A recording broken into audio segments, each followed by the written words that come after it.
Hi everyone, Internet PCS book reader here. Today I want to talk about The Angel Makers, the true story of the most astonishing murdering in history by Patti mccracken. That was a long title.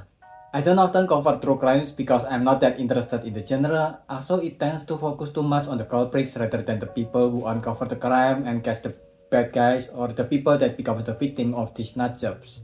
There's also the risk of making these people more famous, especially since nowadays, people actually try to be famous using any possible method with the rise of social media like Geek and the success of short form entertainment like TikTok.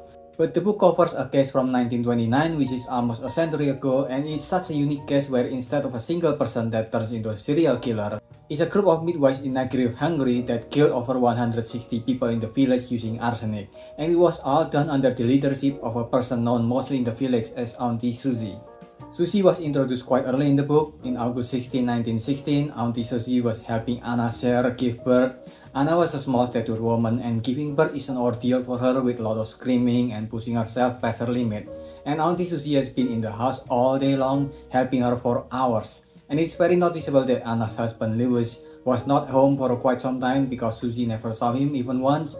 And she's been moving all over the house finding things that can help Anna give birth. It is 1916 after all. Giving birth during this time is not a 5-second clip that make it look like a miracle. It's an ordeal that can even go up to more than 24 hours. It's closer to a complex and invasive surgery with people's life at stake every time it is done. Anna and Louis, like most of Nagrif inhabitants, are a poor bunch where not even their doors have latches or locks because they cannot afford that luxury, where the roads are mostly dirt and random paths. The people, like Anna and her family, slept in straw mats that they used together for the entire family, including the children. It kinda is a good thing that Lewis is not at home because later that day he went back. He haven't showered for about a week, fleas can be seen jumping on him, and he reeks mostly of brandy and piss. He is very obviously very drunk and very angry, and he immediately saw the target of his anger in his small house, his wife that is still struggling at giving birth.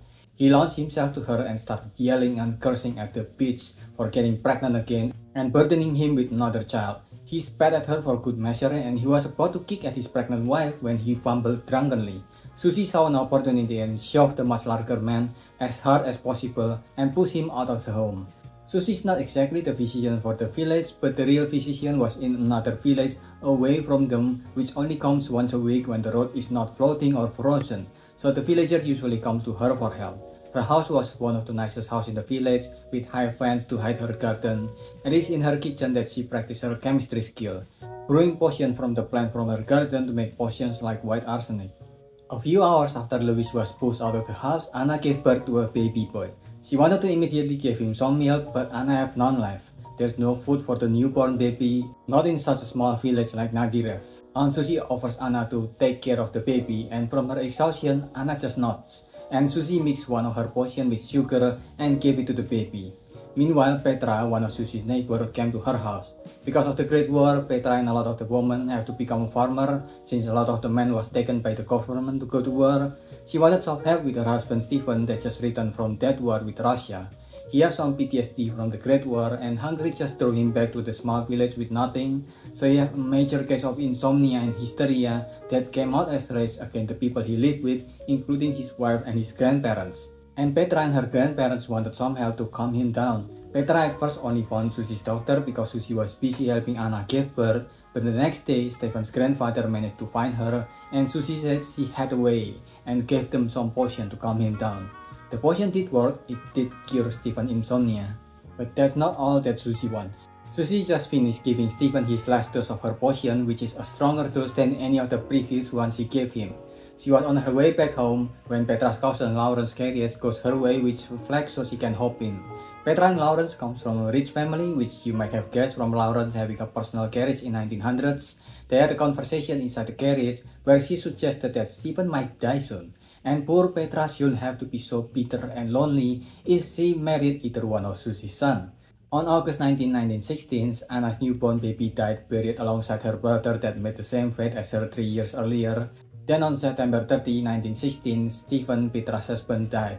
The book jumped to 8 months later. Petra has refused the marriage offer, but her grandfather has become much closer to Susie, so she often comes to their home when no one is around and takes some things: a handful of spices from the kitchen, a few glasses, some eggs, If Petra doesn't want to give her riches to Susie, then she'll just have to take it for herself. During these 8 months, Maria, Susie's friend that went to Budapest, also went back home to Nagirev to marry a blue blood named Michael, but she felt shame in the village because she kept saying her ex-husband Alex Sr. in the village. She went to Susie for advice since besides being a midwife, she also practiced fortune reading. Susie told Maria to keep calm since she saw that in the near future, Alex Sr. that is still active and in his early 40s will die soon, which he miraculously did. When the Spanish flu came in 1918, doctors are not able to come to Nagirev, so once again the job was left to Aunt Susie. They put a house near the village where Susie would come and took care of the patient there. The village were hit by 2 waves of the epidemic, but compared to large cities, they have more survivors. And at the same time, the Great War is also over during this time, which doesn't mean much for Hungary since the Romanian is still actively after them because the Allies are looking for bigger chunks of the pie. It didn't take long for Romanian troops to arrive there. They replaced the village mayor and then they occupied the village and make them submit to the Romanian King Ferdinand. Soldiers now walk around the street looking for trouble. Even the pub became the headquarters for the soldier instead of a place where the villagers go out to hang out. They even looted from the shop and passing villagers, so the shop and the street stayed mostly empty and closed. It was during this time that Alex Jr., Maria's son from her previous marriage, came home. He can't keep a job because he was born with syphilis, and the disease made him weak, frail, and unfocused. Maria once again asked for Susie's help to get rid of her own son, like she did her ex-husband.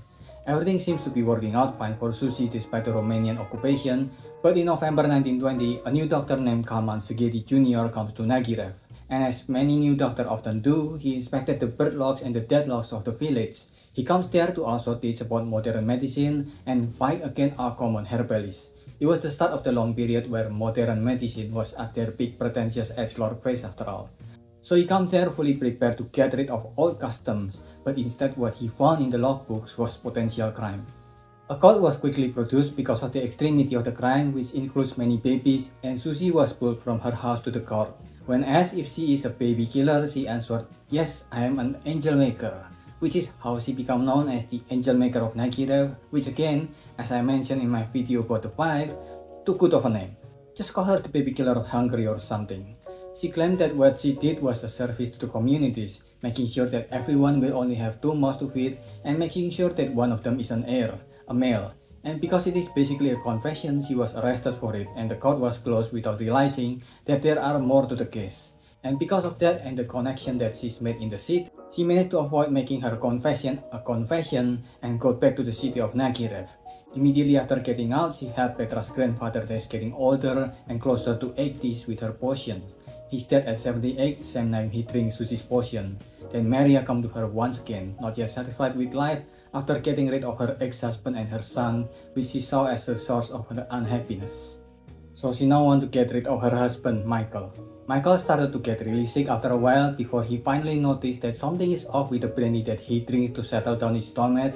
It tasted off. When he asked his servant who prepared the food and drink, the servant answered with Maria and Susie, and things clicked for him. He realized that they've been poisoning him. He was about to use everything he had to make sure people noticed, so Susie had to work quickly. She manipulated the kindness and trust of Michael's servant to midwives.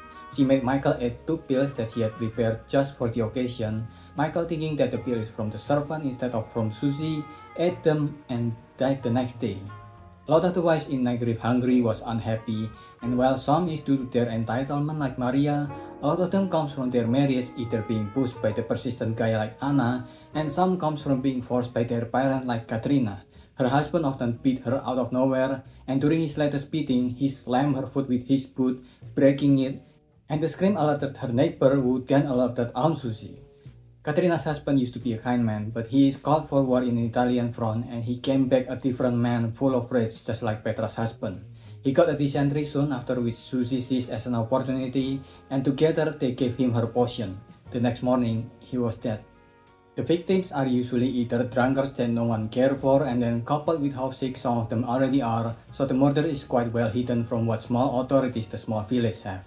It was not until a friend of Dr. Segedi died that a call to the sheriff was made and a full-blown investigation was done. They traced all of her murders that we have gone through. The police even dig through most of the dead bodies to find evidence, and when the wall started to close in on Susie, the coward decided to take her own potion and died before they can put her crime on her. Then added with the huge scare of that age, As a result, the punishment to all the women of the village got more intense, with Maria hanged to death, and Petra, who was innocent, was jailed for a year before she was acquitted. It was quite a messy part of history. The way the book is written is very matter-of-factly and very journalistic-like. The author didn't even use modern terms like PTSD to describe PTSD, so it's even more jarring when glimpses of her own opinion appear in the writing. She kept trying to insert phrases to call Susie fat and ugly, which is weird because it's supposed to make Susie look worse, as if her killing hundreds of people is not bad enough. It's not as if it's Susie slim and beautiful, it'll make her act of murder better. It is so distracting every time it comes up, and it's not just occasionally, it's all the time in every chapter. Fat thighs, fat forearm, fat fingers, white feet. It's almost comedic how much body parts she tried to use to describe how fat Aunt Susie is. I'm surprised she didn't go for her Venus. Maybe it's so people didn't see her as a good-natured vigilante because there are scumbags among the people she murdered, which statistically will happen when you murder over 100 people. But it went so far that it started to make it feel like the author hated fat people more than she hated murderers. Which is crazy how the author managed to be seen easily like that because of how she wrote her book.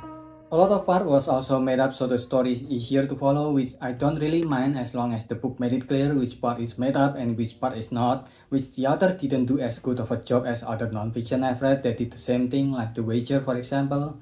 I mean, the book didn't even put any sources at all in the book, which in my book is definitely a crime worth reducing the value of any non-fiction books. I give this a 2.75. What do you think?